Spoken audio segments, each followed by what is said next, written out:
हाथों को उठाओ। आज जितना वचन आज आप सुने सदा के लिए आपकी लाइफ को चेंज करे। आमीन। ऊंचा ये आशीष आपकी है। आज हम जीसस क्राइस्ट के मुंह से निकले हुए जो वर्ड हैं हम उन पे मनन करेंगे। जो वचन हमने संडे छोड़ा था उसके आगे हम पढ़ेंगे, लेकिन उससे पहले जो ये गीत परमेश्वर ने गाने के लिए बोला और जो वचन यीशु मसीह के मुंह से निकला, मैं ये चाहता हूं आप पहले ये पढ़ें। यूहन्ना 15 उसकी 1 आयत से लेके 8 आयत तक। उसमें लिखा, सच्ची दाखलता मैं हूं, मेरा पिता किसान है। जो डाली मुझ में है और नहीं फलती उसे वह काट डालता है, और जो फलती है उसे वह छांटता है ताकि और फले। तुम तो उस वचन के कारण जो मैंने तुमसे कहा है शुद्ध हो। तुम मुझ में बने रहो और मैं तुम में। जैसे डाली यदि दाखलता में बनी ना रहे तो अपने आप से नहीं फल सकती, वैसे ही तुम भी यदि मुझ में बने ना रहो तो फल नहीं सकते। मैं दाखलता हूं, तुम डालियां हो।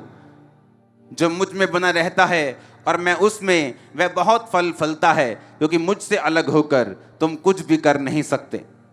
यदि कोई मुझ में बना ना रहे तो वह डाली के समान फेंक दिया जाता और सूख जाता है, और लोग उन्हें बटोर कर आग में झोंक देते हैं और वो जल जाती हैं। तुम मुझ में बने रहो और मेरा वचन तुम में बना रहे, तो जो चाहो मांगो वह तुम्हारे लिए हो जाएगा।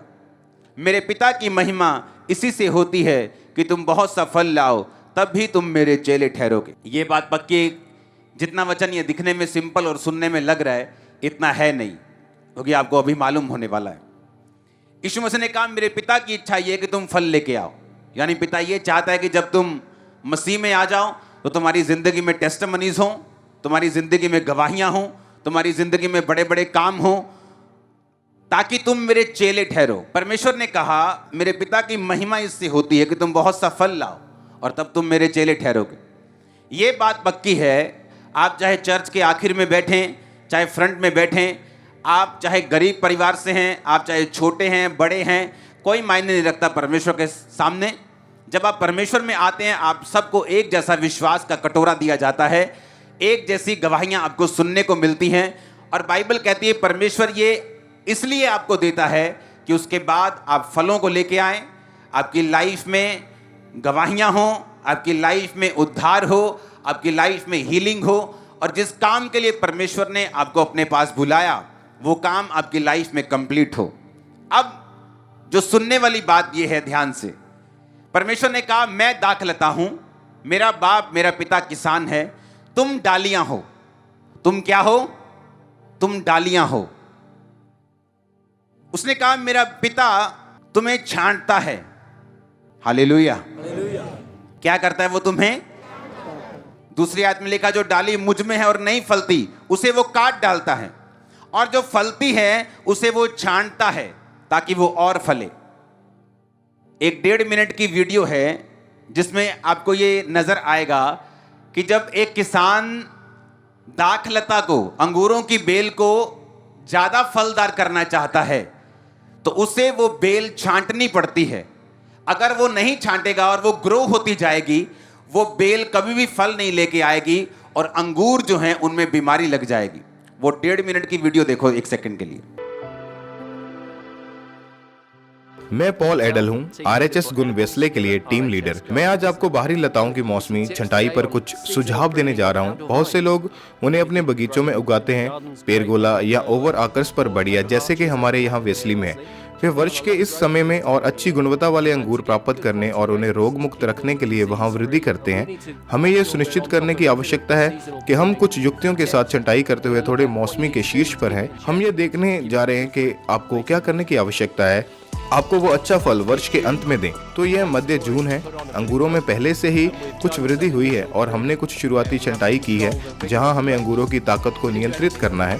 अगर हम हर जगह पत्तियों के साथ कुछ नहीं करते तो हर जगह काफी पेचीदा गंदगी के साथ छूट होता है, जिससे फफूंदी लगने की संभावना बढ़ जाती है और फिर बाद में बड़े गुच्छों पर बोटेटिस और बहुत सारे अंगूरों का उत्पादन होगा जो कि काफी छोटा होगा और शायद अधिक फैला हुआ बेल होगा।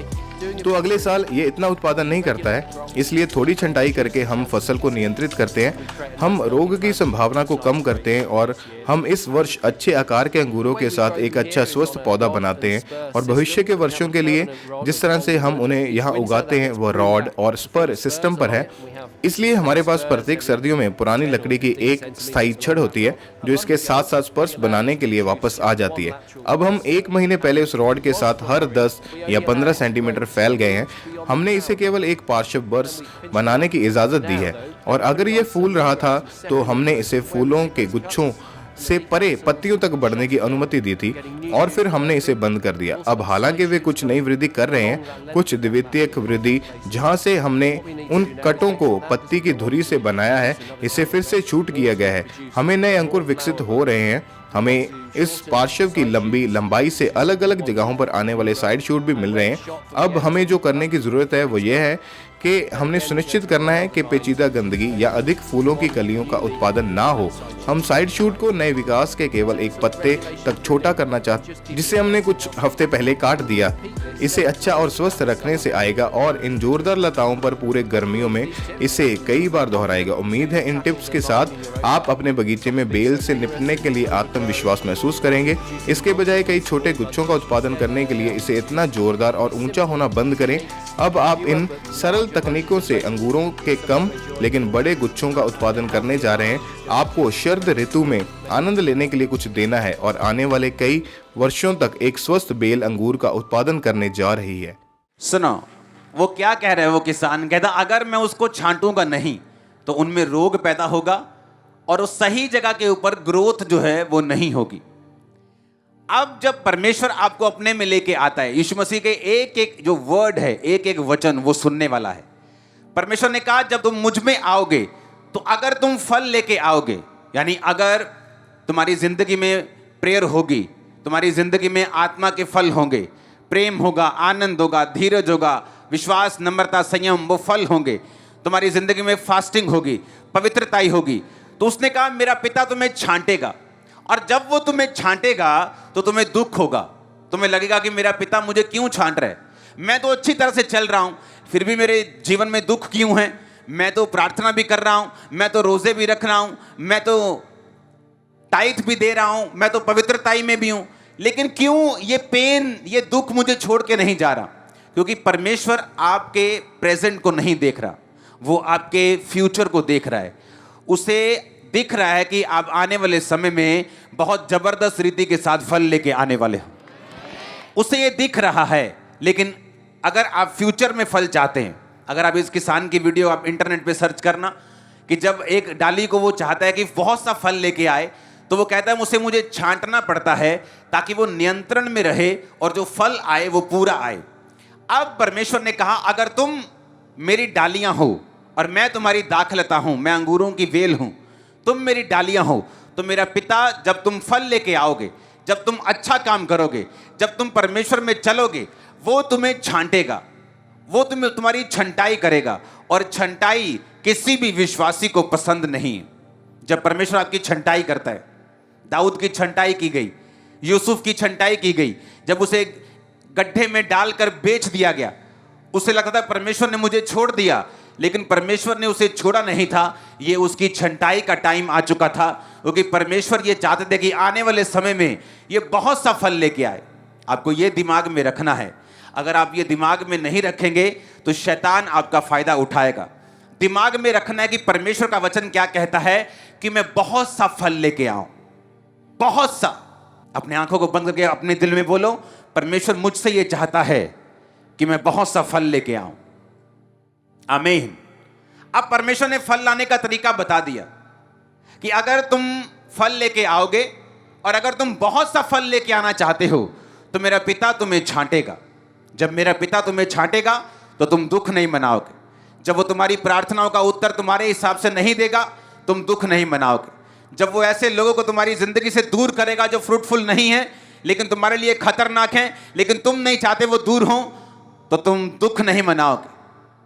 तुम छंटनी में परमेश्वर का साथ दोगे, क्योंकि यीशु मसीह के नाम में मैं आपको फल लाता हुआ देख रहा हूं। आप मेरी बातों को समझ रहे कि नहीं?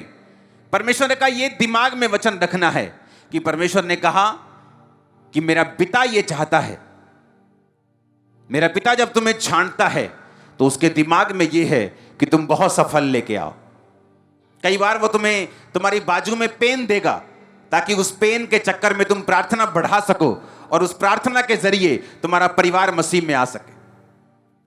कई बार वो तुम्हें निराशा देगा ताकि उस निराशा के चक्कर में तुम परमेश्वर के और करीब हो जाओ और वो तुम्हारी जिंदगी को पूरी रीति से बदल के तुम्हारे द्वारा पूरे रिश्तेदारों को, पूरे नगर को बचा सके। उसने कहा मैं तुम्हें छांटूंगा ताकि तुम बहुत सफल लेके आओ। जब परमेश्वर तुम्हें छांटे तो दुख नहीं मनाना। आमीन। अपने पड़ोसी को बोलो, जब परमेश्वर तुम्हारी छंटाई करे तो दुख नहीं मनाना। आमीन। ऊंची आवाज से बोलो आमीन। परमेश्वर ने कहा जो डाली मुझ में है और नहीं फलती उसे वो काट डालता है। हालेलुया। 6 आयत में लिखा है यदि कोई मुझ में बना ना रहे तो वह डाली के समान फेंक दिया जाता और सूख जाता और लोग उन्हें बटोर कर आग में झोंक देते हैं और वो जल जाती है। यीशु मसीह ने क्यों नहीं कहा कि मैं आम का पेड़ हूं और तुम मेरी ब्रांचेस हो? क्योंकि यीशु मसीह का एक एक वचन इतना गहरा है आप सोच भी नहीं सकते। आपको सोचने के लिए पवित्र आत्मा की मदद चाहिए। उसने क्यों नहीं कहा कि मैं किक्कर हूं, तुम मेरी टालियां हो, मैं अमरूद हूं, मैं आम हूं, मैं लीची हूं और तुम मेरी टाहनियां हो, तुम मुझ में बने रहोगे तो बहुत सारी लीची लेके आओगे, बहुत सारा फ्रूट लेके आओगे। उसने अंगूरों की बेल की बात ही क्यों की? अंगूरों की बेल की अगर आप फोटोज को देखें तो जितना भी अंगूर लगा हुआ है देखो बेलों के ऊपर, उन टहनियों के ऊपर जो मेरे पास भी यहां पे मौजूद हैं, ये अंगूरों की टहनियां हैं। ये क्या है? अंगूरों की बेल है। ये देखो कुछ कुछ पे अंगूर भी लगे, ये अभी छोटे हैं अंगूर, दिखाओ। हाँ, यीशु मसीह ने कहा मैं अंगूर का पेड़ हूं, उसकी मेन शाख हूं, तुम मेरी क्या हो? ब्रांचेस हो। क्यों यीशु मसीह ने नहीं कहा मैं आम का पेड़ हूं और तुम मेरी टहनियां हो? इसका रीजन है अंगूर का जो पेड़ है उसकी जो टहनियां हैं, देखो फल लेके आई हैं और देखो ये टहनी पकी हुई है, बिल्कुल दिखाओ जूम करके, बिल्कुल पकी हुई डाली है। यीशु मसीह ने कहा कि तुम ब्रांचेस हो, मैं अंगूरों की बेल हूं। अगर तुम मुझ में बने ना रहो तो काट दिए जाओगे, सूख जाओगे और जला दिए जाओगे।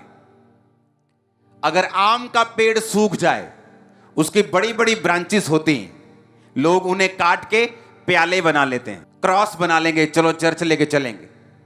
आम का पेड़ सूख जाए, चलो इसका फर्नीचर बना लेते हैं, चलो इसका कोई काम कर लेते हैं। लेकिन परमेश्वर ने कहा अगर डाली अंगूरों की सूख जाए तो वो किसी भी काम की नहीं बल्कि जला दी जाएगी। सुनो मेरी बात ध्यान से। इस वचन को कंप्लीट कैसे करना है? इस वचन को कंप्लीट करता है मत्ती 5:13। जीसस ने कहा तुम पृथ्वी के नमक हो। अगर नमक का स्वाद बिगड़ जाए तो फिर वो किस वस्तु से नमकीन किया जाएगा? फिर वो किसी काम का नहीं कि बाहर फेंका जाए और मनुष्यों के पैरों के नीचे रौंदा जाए। परमेश्वर ने कहा तुम पृथ्वी का क्या हो? नमक हो।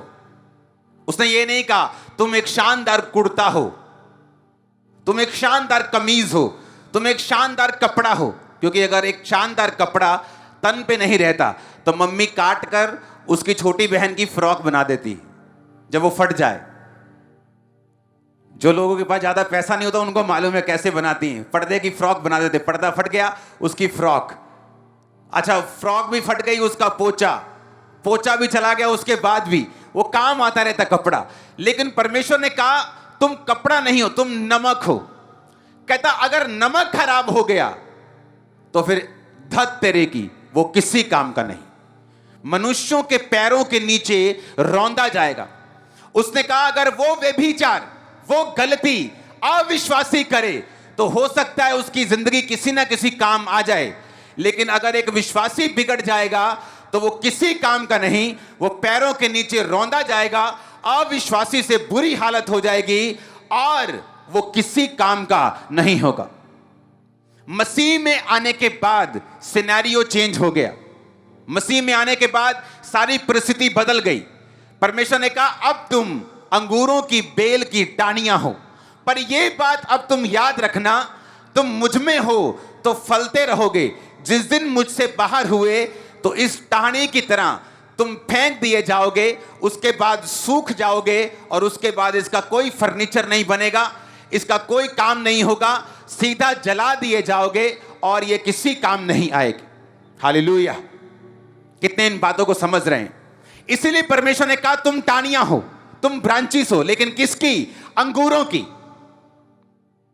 कि अगर तुम क्रिश्चियन होके बिगड़ गए तो तुम्हारी हालत अविश्वासियों से भी बुरी होगी, तुम्हारी हालत दूसरे लोगों से भी ज्यादा खराब होगी, तुम उनसे भी कहीं अधिक गरीबी और श्राप और बीमारियों के नीचे होगे, क्योंकि परमेश्वर ने कहा तुम मुझसे अलग होकर कुछ नहीं कर सकते।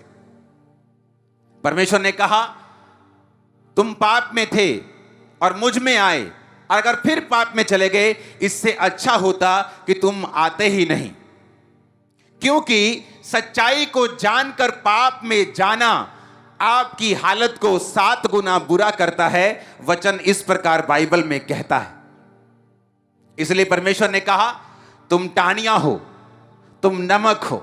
अगर नमक बिगड़ गया, अगर नमक में रेत मिल गई, अगर नमक का स्वाद बिगड़ गया, तो कोई दुनिया की सियानी औरत, डॉक्टर, साइंटिस्ट उस नमक को ठीक नहीं कर सकता।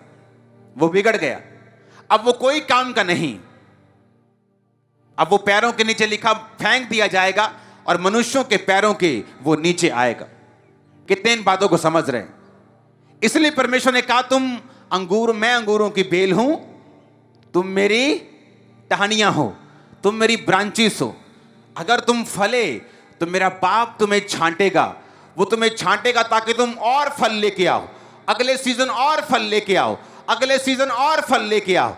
जो मेरे पिता के वचन पे रहेगा हर सीजन में नया फल और बड़ा फल लेके आएगा। पिता का वचन कहते हैं, यीशु मसीह के नाम में जो वफादारी के साथ उसके वचनों पे खड़े हैं, आप और आपका परिवार 100 गुना फलों को लाने के लिए और शॉक सरप्राइज देने के लिए तैयार हो जाओ। आमीन। मेरे को ऊंचे वाला चाहिए चर्च। मैंने कहा आमीन, मेरे को और ऊंचे वाला चाहिए। Hallelujah, hallelujah. परमेश्वर ने अगर कहा कि मैं दाख हूं, मैं अंगूरों की बेल हूं, तो उसका बड़ा रीजन था, क्योंकि परमेश्वर ने आपको यह बता दिया है अगर तुम किसी काम के हो तो सिर्फ मुझ में रह के हो, अगर तुम मुझसे बाहर जाओगे तो तुम आम से भी बुरे हो, जो सूख कर फर्नीचर बन जाता है, छड़ियां बन जाती हैं, किसी काम आ जाता है। लेकिन अंगूरों की बेल, जीसस ने कहा जब सूख जाती है वो किसी काम की नहीं। अंगूरों की बेलों का अगर आप साइज देखेंगे, दिखाओ फोटोज के अंदर, वो अंगूरों का बेल जो मेरे हाथ में देखो, देखो अंगूर लगे हुए और बेल का साइज देखो क्या है, टाहनी का साइज देखो, ब्रांच का क्या है, इससे क्या बन सकता है? नथिंग। इसलिए परमेश्वर ने कहा जब तुम मुझ में आ गए, अगर तुम मुझ में रहोगे तो मन भावने रहोगे, लोग तुम्हारे पास आएंगे, तुम अन्य जातियों के प्रधान ठहराए जाओगे। बहुत से वायदे हैं आपको मालूम। लेकिन अगर तुम नहीं फल लेके आओगे, क्रिश्चियन होके भी बिगड़ जाओगे, तो तुम्हारी हालत अविश्वासियों से भी बुरी हो जाएगी। उसका एक एक वचन जीसस क्राइस्ट का सो पावरफुल। इसलिए उसने कहा मैं अंगूरों की बेल हूं, तुम मेरी टहनियां हो, मेरे बिना तुम फल नहीं सकते। तुम नहीं, जब तुम फलोगे नहीं तो मेरा पिता तुम्हें काट देगा। वो देखेगा टहनी सूखी है, पेड़ पे भार डाला हुआ है, वो तुम्हें काट देगा। तुम काट कर जमीन पे आ जाओगे, सूख जाओगे, उठा लिए जाओगे लोगों के द्वारा, फिर चूल्हे में जला दिए जाओगे। पर अगर तुम फलोगे, तुम थोड़ा सा फल लेके आओगे, तो मेरा पिता तुम्हें छांटेगा, तुम अगले साल और फल लेके आओगे, अगले सीजन और फल लेके आओगे, तुम्हारी गवाहियां बनती जाएंगी, तुम अगले लेवल पे जाओगे, आगे बढ़ते जाओगे, तुम्हारा दुख तुम भूल जाओगे, जिस तरह पानी बहता हुआ हो तुम भूल जाते हो। ये परमेश्वर का वचन है आप लोगों के लिए, और खुदावंद के एंजल्स, उसके दूत आपको टच करके इस वचन के जरिए एक गहरा प्यार और एक गहरा डर भी आपके दिलों में डाल रहे हैं। आप सेम नहीं होंगे आज के बाद, इन जीसस नेम। Hallelujah, hallelujah. एक एक वर्ड खुदावंद का वो पावरफुल है। मैंने लोगों को देखा है मसीह में आने के बाद गिरते हुए और उनकी हालत अविश्वास से बुरी होते हुए। उन्हें फल लाते भी देखा है, उनके फलों को बढ़ता हुआ भी देखा है, बहुत बढ़ता हुआ देखा है, क्योंकि ये आपके और मेरे ऊपर है, परमेश्वर के ऊपर नहीं। उसने कहा अगर तुम सिर्फ जीसस क्राइस्ट में बने रहोगे तो बहुत सा फल लेके आओगे। जब टानी पेड़ के साथ लगी रहती तो वो जोर नहीं लगाती। आपने किसी टानी का जोर लगता हुआ नहीं देखेगा, ये पेड़ पे जोर लगा रही है फल लाने के लिए। वो सिर्फ जीसस क्राइस्ट में अगर बनी है, वो पेड़ में अगर बनी हुई है, जस्ट बने रहना है, चर्च आना, वचन को सुनना, प्रार्थना को करना, जो वचन मालूम होते हैं उनको कंप्लीट करना, उनको पूरा करना, जस्ट यही काम आपने करना है। परमेश्वर ने कहा अगर तू विश्वास करेगी तो मेरी महिमा को देखेगी। उसने कहा प्रभु इतनी छोटी सी बात कि अगर मैं सिर्फ विश्वास करूंगी तो मेरा मरा हुआ भाई भी जिंदा हो सकता है। उसी तरह परमेश्वर ने कहा अगर तू सिर्फ मुझ में बना रहेगा तो तू बहुत सा फल लेके आएगा। और ये परमेश्वर की इच्छा है। उसकी इच्छा ये नहीं कि हम सूख जाएं, उसकी इच्छा ये नहीं कि हम जला दिए जाएं, उसकी इच्छा यही है कि हम फल लेके आएं। ऊंची आवाज से बोलो आमीन, ऊंची ऊंची आवाज से बोलो आमीन। एक एक वर्ड अगर आप जीसस क्राइस्ट के मुंह से जो निकला है, अगर आप उसकी गहराई को समझें, मत्ती 5 उसकी 27 और 28, तुम सुन चुके हो कहा गया था व्यभिचार ना करना, परंतु मैं तुमसे कहता हूं यदि कोई स्त्री पर कुदृष्टि डाले तो मन में उससे व्यभिचार कर चुका। जीसस ने खुद कहा अपने मुंह से, उसने क्या कहा? तू व्यभिचार मत करना। नीति वचन की उस आयत को पढ़ेंगे अपनी स्क्रीन के ऊपर, 6 उसकी 32 और 33 आयत। परंतु जो पर स्त्री गमन करता है वह निरा निर्बुद्धि है और अपने प्राणों का नाश करना चाहता है, वही ऐसा करता है। उसको घायल और अपमानित होना पड़ेगा, उसकी बेइज्जती, उसकी नामधराई कभी भी मिटेगी नहीं। जीसस ने कहा तू व्यभिचार नहीं करना। जब आप मसीह में आ गए तो परमेश्वर यह चाहता है आप एक सर्टन लेवल की पवित्रता को मेंटेन करके रखें। और क्यों जीसस ने कहा मालूम तुम व्यभिचार ना करना? जीसस के मुंह से निकली हर एक command out of anger, out of frustration या आउट ऑफ दंडित करने के लिए नहीं, आउट ऑफ लव है। वो आपको बचाना चाहता है। वचन कहता है जो परस्त्री गमन करेगा उसको घायल और अपमानित होना पड़ेगा और उसकी नाम धराई यानी उसकी बेइज्जती, उसके नाम पर लगा हुआ कलंक जो है कभी भी मिटेगा नहीं। आप जब अन्य जातियों को, यूथ को, लड़कियों को, लड़कों को जब व्यभिचार करता हुआ देखते हैं और आप देखते हैं कि ये उनके लाइफ में नॉर्मल है और आप उन्हीं की तरह उनको फॉलो करना चाहते हैं, वेट, आप आम का पेड़ नहीं, आप अंगूर की बेल हैं और उसकी टहनियां हैं। अगर आप सूखे तो हालत जान लेना। परमेश्वर क्या कहना चाहता है? परमेश्वर ने कहा तुम व्यभिचार मत करना, क्योंकि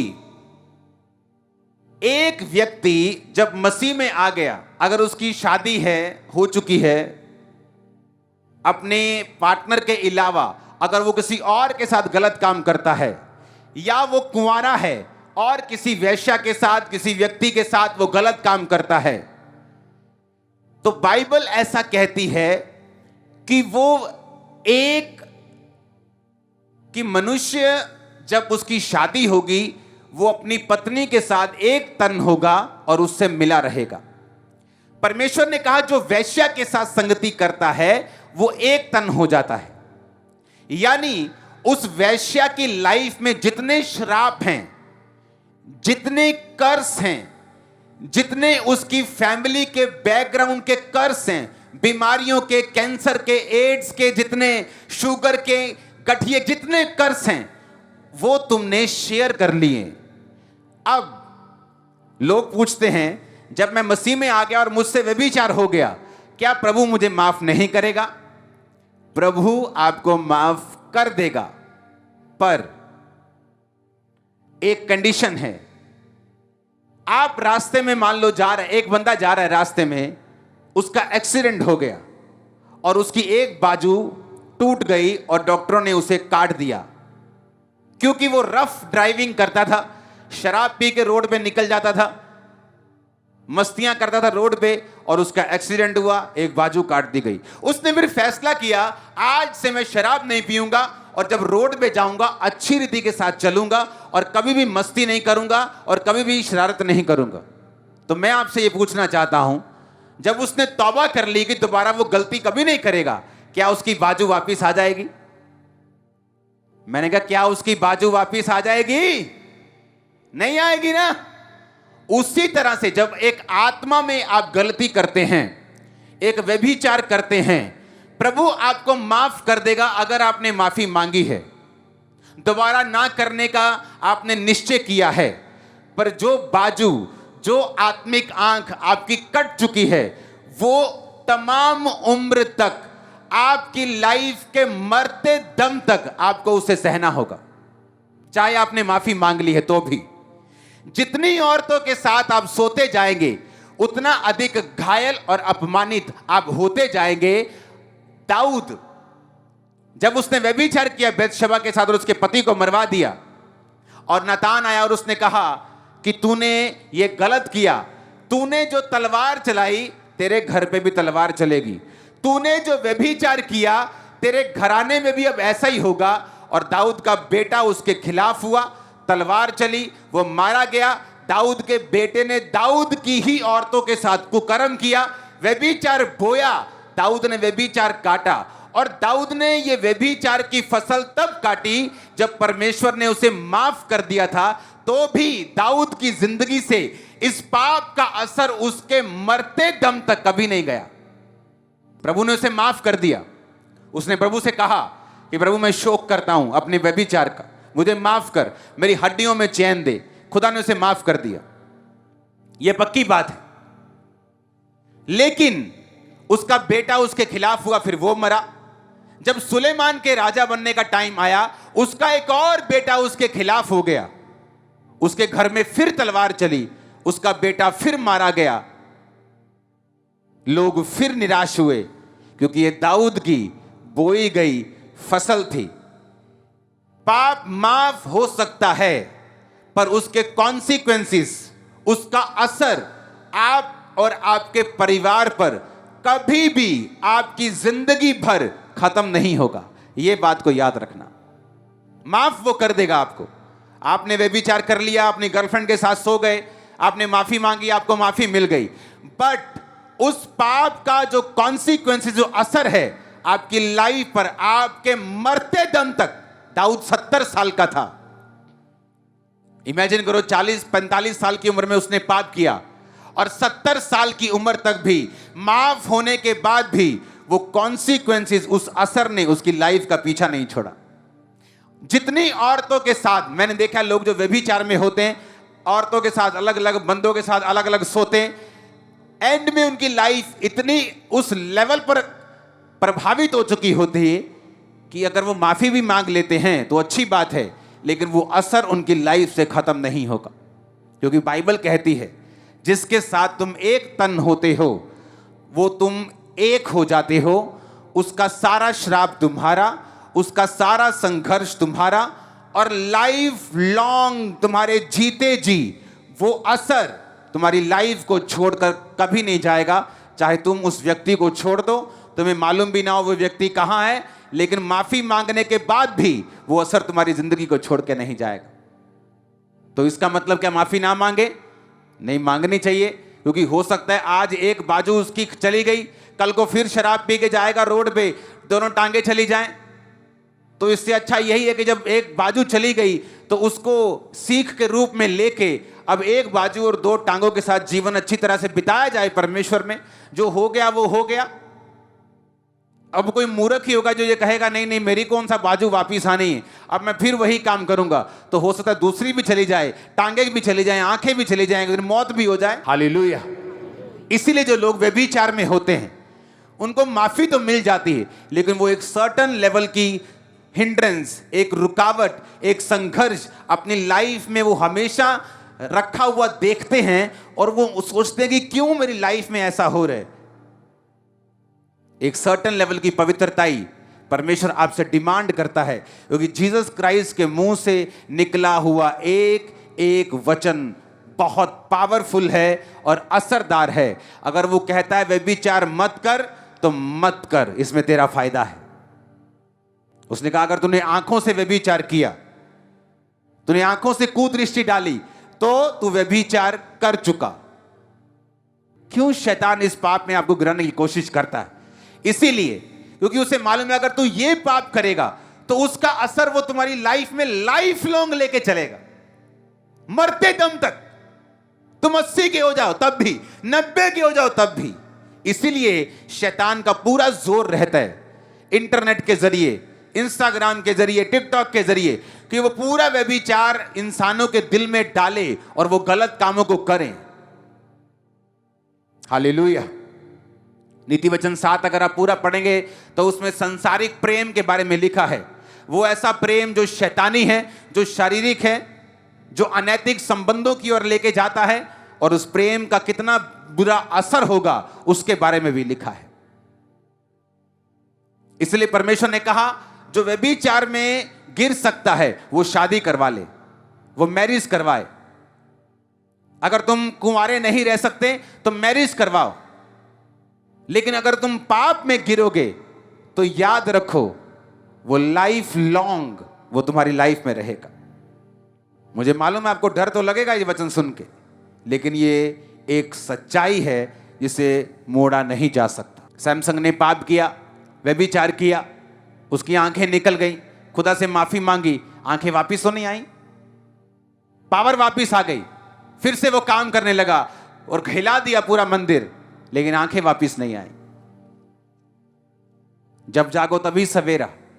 जो गुनाह करते हो छोड़ दो, वो चैटिंग डिलीट करो, वो शैतानी पिक्चर्स, वो न्यूड पिक्चर्स, वो गंदी पिक्चर्स, वो नंगी पिक्चर्स डिलीट करो, खत्म करो इस पाप को, क्योंकि ये आपको खा रहा है।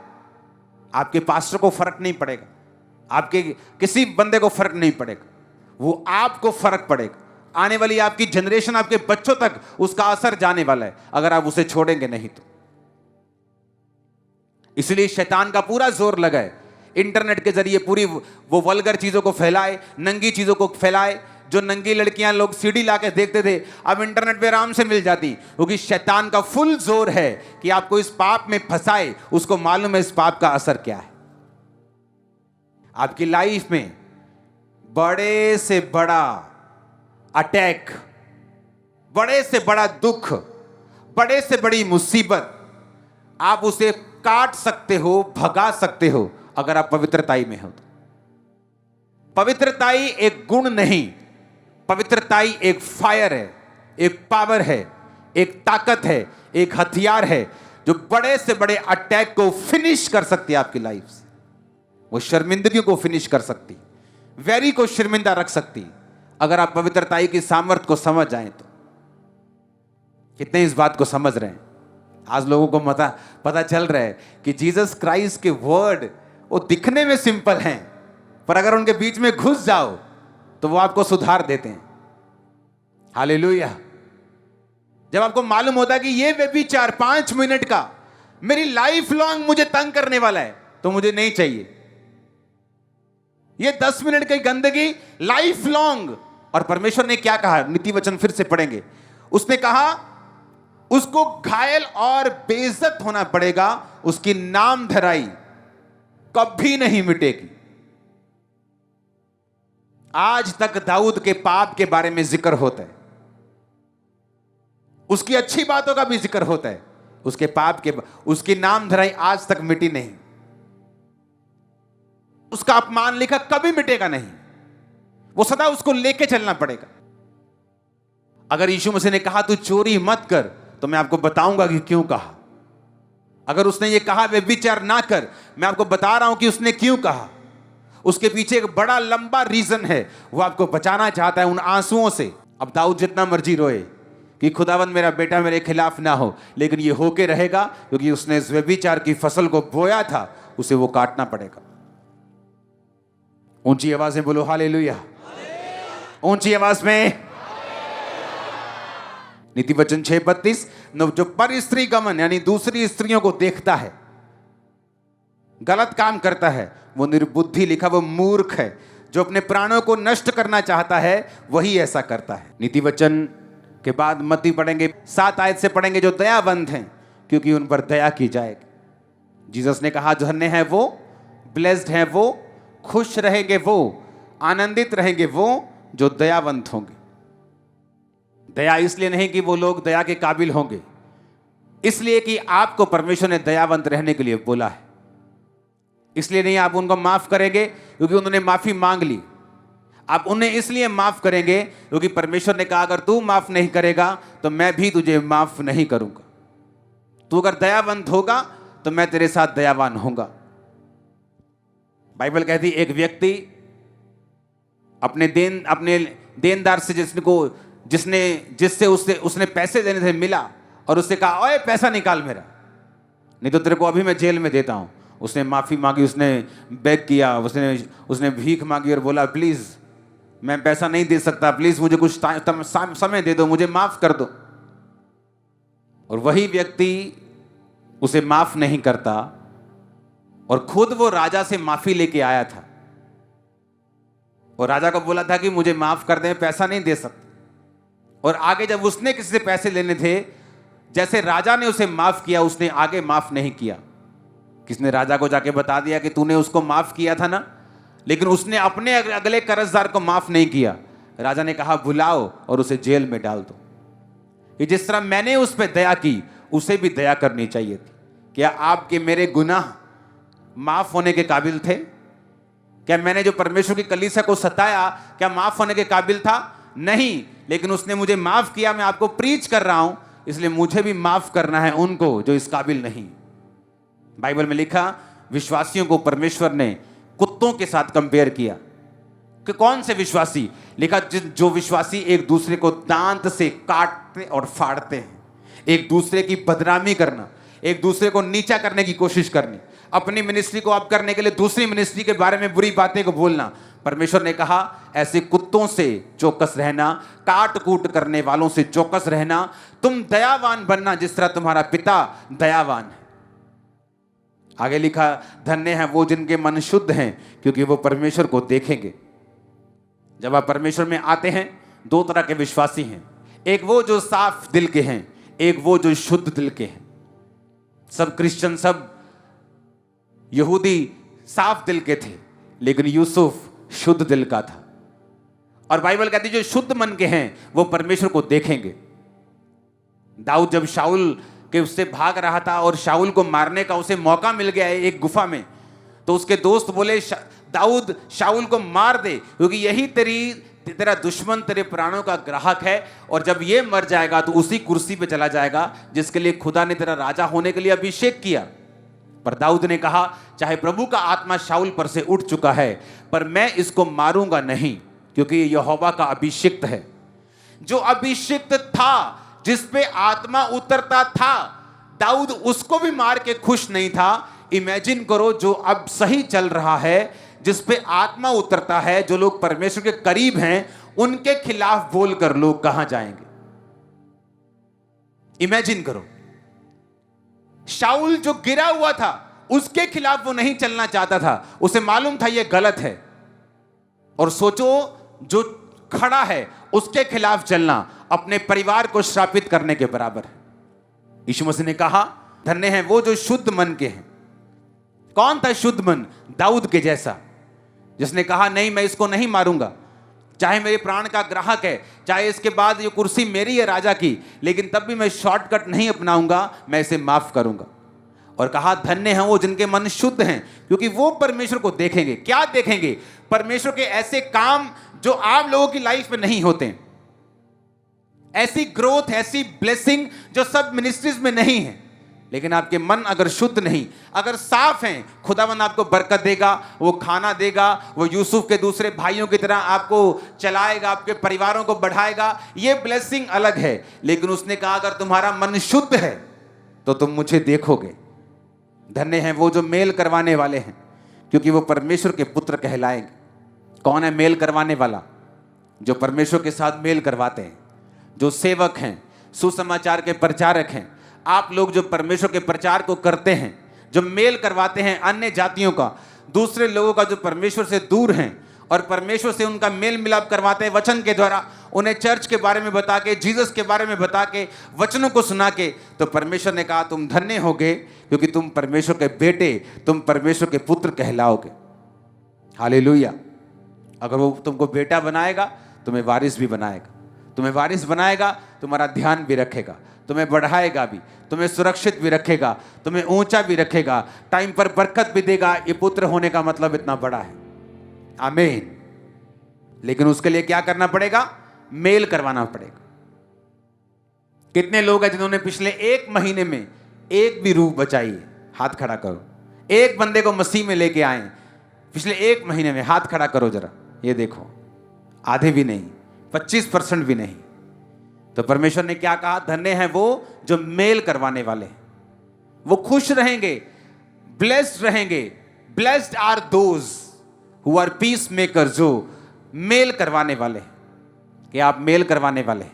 बोलो अपने पड़ोसी को, पूछो क्या तुम मेल करवाने वाले हो, या सिर्फ चर्च में आशीष लेने आए हो?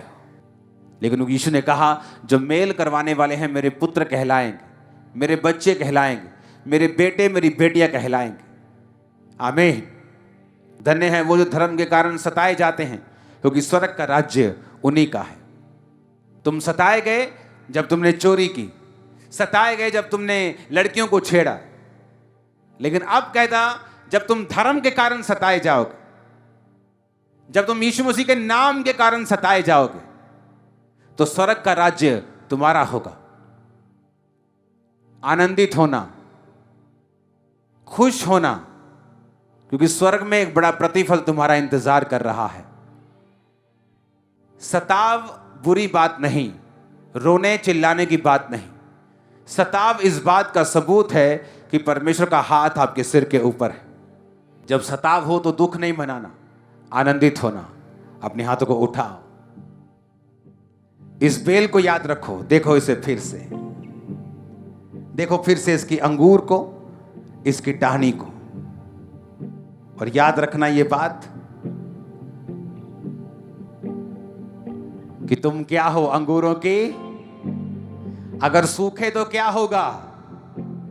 जला दिए जाओ। अगर बने रहे तो क्या होगा? बहुत सा फल लेके आओगे। तुम अंगूरों की क्या हो? बेल की क्या हो? डानियां। ऊंची आवाज में हालेलुया बोलो। हमारे YouTube चैनल को सब्सक्राइब करें ताकि आप परमेश्वर के गहरे वेदों को जान सकें कि कैसे आप परमेश्वर में बढ़ सकते हैं, कैसे आप दुष्ट आत्माओं से, नशों से, बीमारियों से और वंशों के श्रापों से आजाद हो सकते हैं।